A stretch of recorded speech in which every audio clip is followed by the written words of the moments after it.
மாணவர்கள் அனைவருக்கும் வணக்கம். இன்று நாம் பார்க்க இருப்பது பிரபாவ விளைவு. நேற்று பார்த்தது தன்பாவ விளைவு, இப்போது பார்க்க இருப்பது பிரபாவ விளைவு என்றால் என்ன? கேபி ஆஸ்ட்ராலஜி முறையில் பிரபாவ விளைவு அல்லது புற விளைவு. இவற்றை நாம் எப்படி பார்ப்பது? தன்பாவ விளைவிற்கும் பிரபாவ விளைவிற்கும் என்ன வித்தியாசம் என்று நாம் தெரிந்து கொள்ளணும். அதாவது இந்த இரண்டாம் பாவத்தை முன்னிறுத்தி ஒரு கிரகம் என்ற நட்சத்திரம் இருக்கின்றது அல்லவா?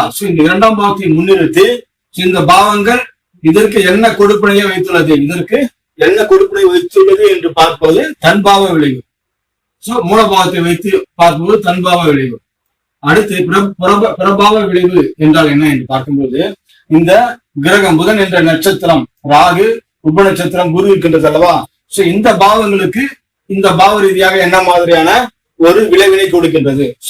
நின்ற நட்சத்திரம் மற்றும் உப நட்சத்திரம், இந்த 4-6 பாவங்கள் இந்த இரண்டாம் பாவத்திற்கு என்ன மாதிரியான விளைவுகளை தருகின்றது என்று இந்த 4 மற்றும் 6ஆம் பாவங்களை வைத்து, 4 மற்றும் நின்ற நட்சத்திரம் 4, உப நட்சத்திரம் 6 வைத்துள்ளதல்லவா?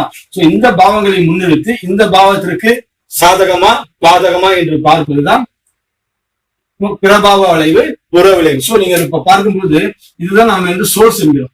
இந்த நேரம் ஒரு கோடு போட்டுக்கொள்ளும். இந்த பகுதி, இந்த பகுதி சோர்ஸ், இதுதான் மூலம், செயல்படுத்தும் பாவம். இந்த பாவத்தின் வழியாகத்தான் காரகங்கள் செயல்பட போகின்றது. எனவே இது செயல்படுத்தும் பாவம். இதை நீங்கள் நன்றாக உணர்ந்து கொள்ள வேண்டும்.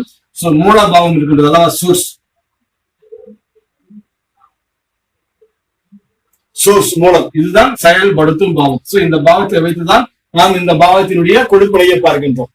இது செயல்படுத்தும் பாவம், இது செயல்படும் பாவம். இது செயல்படும் பாவம்.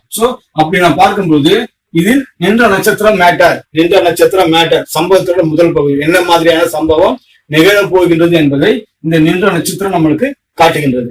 இந்த நின்ற உப நட்சத்திரம் என்பது டிசைடர் ஃபேக்டர். இந்த சம்பவத்தின் முடிவு எவ்வாறு இருக்க போகின்றது? ஒரு சம்பவத்தின் முடிவு அடிதடியில் முடிய போகின்றதா, ஆரோக்கியமாக முடிய போகின்றதா, சமாதானமாக முடிய போகின்றதா, இல்லை ஒரு பதவி அந்தஸ்து ரீதியாக முடிய போகின்றதா, அல்லது அசிங்கம் அவமானத்தால் முடிய போகின்றதா? இவ்வாறாக இந்த சம்பவத்தின் முடிவு பகுதி எவ்வாறு முடிகின்றது? நல்ல முறையில் முடிகின்றதா, இல்லை ஜாதகருக்கு பிரச்சனைகளை தரப்போகின்றதா என்பதைத்தான் நாம் பார்க்கின்றோம். அவ்வாறு இந்த பிரபாவ விளைவில் இந்த செயல்படும் பாவங்கள் இருக்கின்றனவா? இந்த செயல்படும் பாவங்கள் இந்த பாவத்திற்கு, மூல பாவத்திற்கு, செயல்படுத்தும் பாவத்திற்கு என்ன மாதிரியான ஒரு நன்மைகள்? இப்போது நம்ம 4ஆம் பாவம் என்று எடுத்துக்கொள்ளும் போது, 4ஆம் பாவம் என்பது சொத்து, அடுத்து மணி, பணம்.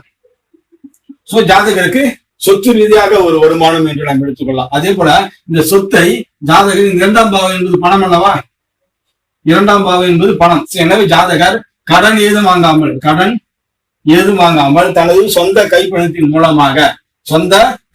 மூலமாக சொத்து வாங்குவார். இந்த பாவத்திலிருந்து இந்த பாவம் பார்க்கும்போது பணம் என்று வருகின்றது. இந்த பாவத்தின் காரகத்தை இந்த 2ஆம் பாவம் சப்போர்ட் பண்ணுகின்றது. எனவே ஜாதகர் யாரிடமும் கடன் வாங்காமல் தனது சொந்த பணத்தில் சொத்து வாங்குவார், தன்னுடைய சொந்த பணத்தில் சொத்து வாங்குவார் என்று இந்த நின்ற நட்சத்திரம் அல்லவா? இதை முன்னிறுத்தி பார்ப்பது பிரபாவ விளைவு. அதே போல இங்கு 6ஆம் பாவம், நின்ற 6ஆம் பாவம் உள்ளதவா? 6ஆம் பாவம் என்பது என்ன? கடன். கடன். இங்க 2ஆம் பாவம் என்பது என்ன? அணிகலன்கள். அதாவது நம்ம வீட்டுல வச்சிருப்போங்களா, 1/2 பவுன், 1 பவுன், இல்ல 2 பவுன் என்று பொருட்களை வைத்திருப்போம். அந்த வீட்டில் உள்ள பொருட்கள் மூலமாக ஜாதகருக்கு எளிதாக கடன் கிடைக்கும். வீட்டில் உள்ள பொருட்கள் மூலமாக இந்த பணம், கடன் என்பது ஜாதகருக்கு எளிதாக கிடைக்கும். எனவே இந்த 6ஆம் பாவத்தை முன்னிறுத்தி இதில் பார்ப்பது. அதே போல 6ஆம் பாவம் என்பது என்ன? ரெண்ட். வருமானம் என்பது எவ்வாறு கிடைக்க? வாடகை மூலமாக வருமானம் கிடைக்கும். எனவே இந்த பாவத்தின் மூலமாக இந்த பாவத்திற்கு என்ன மாதிரியான ஒரு விளைவுகள் கிடைக்கும் என்பது இந்த பாவத்தை முன்னிறுத்தி பார்ப்பதுதான் பிரபாவ விளைவு அல்லது புற விளைவு. இதுதான் பிரபாவ விளைவு அல்லது புற விளைவு. எனவே நாம் என்ன பார்த்தோம்? தன்பாவ விளைவு என்றால் என்ன? இந்த பாவத்திற்கு இந்த பாவங்கள் என்ன செய்ய போகிறது என்று 2ஆம் பாவத்தை முன்னிறுத்தி பார்ப்பது ஒரு வகை. அடுத்து இந்த நின்ற நட்சத்திரம் உப நட்சத்திரம் வாயிலாக கொண்டுள்ள தொடர்புகள், இந்த 4 மற்றும் 6ஆம் பாவத்தின் முன்னிறுத்தி இந்த பாவத்திற்கு என்ன மாதிரியான ஒரு விளைவுகள் ஏற்படுகின்றது என்று நாம் பார்ப்பது புறபாவ விளைவு.